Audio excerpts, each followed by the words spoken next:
হাদির প্রতি শ্রদ্ধা নিবেদন করে পুরো বাঙালি জাতি আজ তার জন্য দোয়া করছে। তার গুলিবিদ্ধ হওয়ার পর থেকে আমিও তার সুস্থতার জন্যে মহান আল্লাহ রাব্বুল আলামিনের দরবারে মুনাজাত করেছিলাম, কিন্তু তার হায়াত নেই।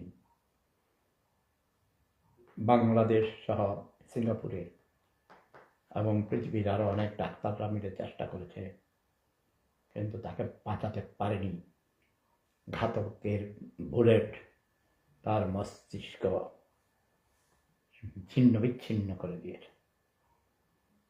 অবশেষে হাদি পৃথিবী থেকে চিরবিদায় নিয়ে চলে গেছে। সে এই সামাজিক অন্যায়ের বিরুদ্ধে, অসাম্যের বিরুদ্ধে, অবিচার নির্যাতনের বিরুদ্ধে, নিষ্পেষণ জুলুমের বিরুদ্ধে প্রতিবাদ করেছে। এই প্রতিবাদী কণ্ঠস্বর হাদির আত্মার জন্য আমি মোনাজাত করছি।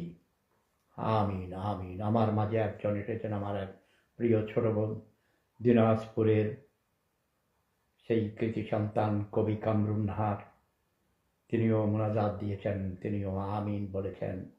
হে সারা পৃথিবীর সকল মানব গোষ্ঠী, হিন্দু, মুসলিম, বৌদ্ধ, খ্রিস্টান, আস্তিক, নাস্তিক, যে যেখানে আছো, সবাই তোমরা আমার এই প্রিয় ছোট ভাই, যিনি একটি প্রাইভেট বিশ্ববিদ্যালয়ের ইংরেজি বিভাগের শিক্ষক ছিলেন, অবশ্যই একজন মেধাবী ছাত্র ছিল।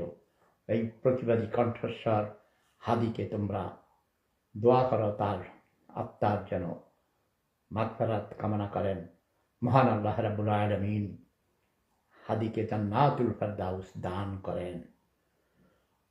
কিন্তু গত রাত্রে, ভোর রাত্রে ঘুম থেকে উঠে মধ্যরাত এখানে আমি হঠাৎ খবর দেখি, আঁতকে উঠেছিলাম। যেটা একটা অন্যায় হয়েছে, জুলুম হয়েছে।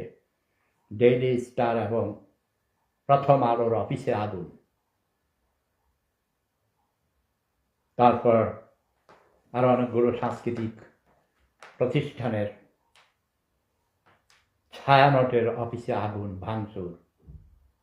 প্রথম আলোর অফিসে আগুন দেওয়াতে সেখানে কয়েকজন নারী সাংবাদিক অগ্নিদগ্ধ হয়েছেন, আহত হয়েছেন। অনেক সাংবাদিক সেই বিল্ডিংয়ে তারা রাত্রে কাজ করছিল, তারাও অনেকে আহত হয়েছে। এটা অত্যন্ত অন্যায় কাজ করেছে।